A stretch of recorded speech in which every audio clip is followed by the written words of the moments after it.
If you have ADHD, you may already know what it feels like to build a routine that works beautifully until it doesn't. On good days, everything flows. You wake up, follow your plan, and feel capable. Then a bad day hits. You're tired, emotionally drained, overstimulated, or overwhelmed. Suddenly, the routine feels impossible. One missed step turns into the whole day unraveling. By the end, you're left wondering why routines never seem to stick. This isn't because you're bad at routines.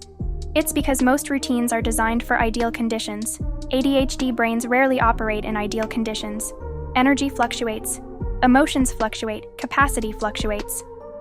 When routines don't account for this variability, they collapse the moment things aren't perfect. Traditional routines assume consistency. They assume you'll wake up with roughly the same energy, focus, and emotional bandwidth every day. ADHD makes this unrealistic. When routines depend on consistency, they become fragile. One disruption breaks the whole chain. Fragile systems don't fail because you're undisciplined, they fail because they're brittle. Another reason routines collapse is that they're often all or nothing. You either follow the routine perfectly, or you feel like you've failed. This binary thinking is emotionally punishing. Once you miss one step, shame kicks in. Shame reduces executive function. Reduced executive function makes the rest of the routine harder. The collapse accelerates. Many ADHD adults also tie routines to identity. When the routine works, you feel like a functional person. When it doesn't, you feel broken. This emotional weight makes routines stressful instead of supportive. On bad days, your nervous system is already under strain. Adding pressure makes shutdown more likely. To build routines that survive bad days, we have to redefine what a routine is for. A routine is not a performance standard. It's not proof of discipline. It's not a test of worth. A routine is a support structure. Its job is to help you function even when you don't feel great. ADHD-friendly routines are designed around minimum viable effort, not ideal performance. Instead of asking, "What's the best routine I can follow?" you ask, "What's the smallest version of this routine that still helps me?" This shift changes everything. A routine that survives bad days has multiple levels. There's a full version for high-energy days, a reduced version for medium days, and a bare minimum version for low days. All versions count. This removes the all-or-nothing trap. On bad days, you don't abandon the routine, you downshift. For example, instead of a morning routine that includes journaling, exercise, planning, and deep work, the bad day version might simply be getting out of bed, drinking water, and opening your laptop.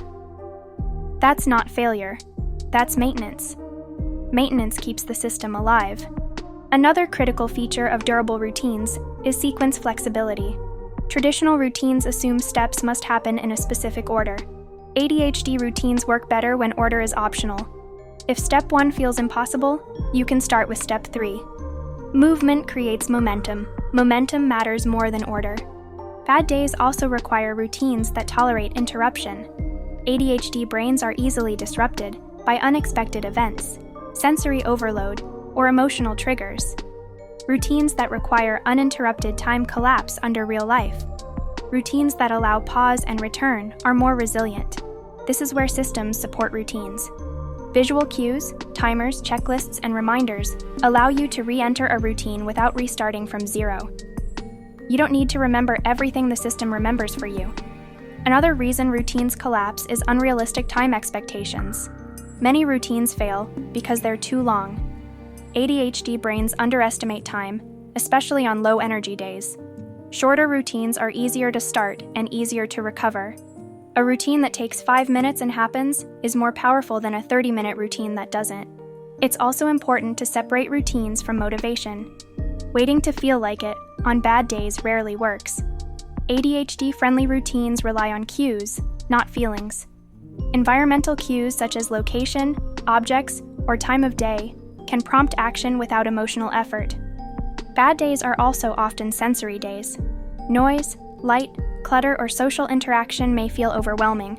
Routines that require high sensory tolerance will fail on these days. Designing low sensory versions of routines increases success.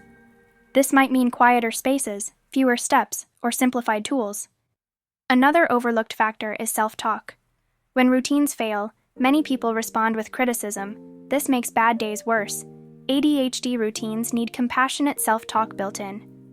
Phrases like, "Today is a low-capacity day, reduce threat," and help the nervous system stay regulated. Routines that survive bad days also include permission to stop. Pushing through exhaustion turns a bad day into a burnout day.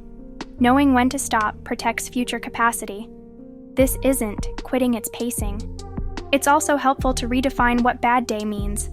A bad day isn't a moral failure, it's a data point. It tells you something about sleep, stress, health, or emotional load. Treating bad days as information instead of obstacles changes how you respond to them.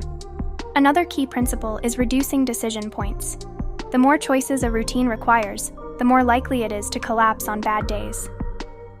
ADHD routines work best when choices are minimized. Defaults, templates, and pre-decisions remove cognitive load. Routines also need recovery built in. If your routine only accounts for output and not rest, it will eventually fail. Recovery is not optional for ADHD brains. It's part of the routine. Many people fear that building gentler routines will make them less productive. In reality, rigid routines create burnout and inconsistency. Flexible routines create stability. Stability allows productivity to return naturally. Over time, routines that survive bad days rebuild self-trust. Each time you show up in a small way, you reinforce the belief that you can rely on yourself. This confidence matters more than perfect execution.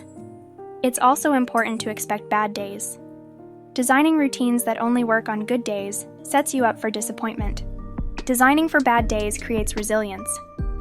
Resilience is the goal, not perfection. One of the biggest mindset shifts is accepting that consistency doesn't mean sameness. Consistency means returning again and again, even in different forms. ADHD routines honor variability while maintaining connection. Inside Dopaloop Pro, we help you build routines this way, flexible, forgiving, and sustainable. We focus on systems that keep working even when energy is low, emotions are heavy, or life gets messy. If you want ADHD-friendly routines that don't collapse the moment things get hard, you'll find the link in the description.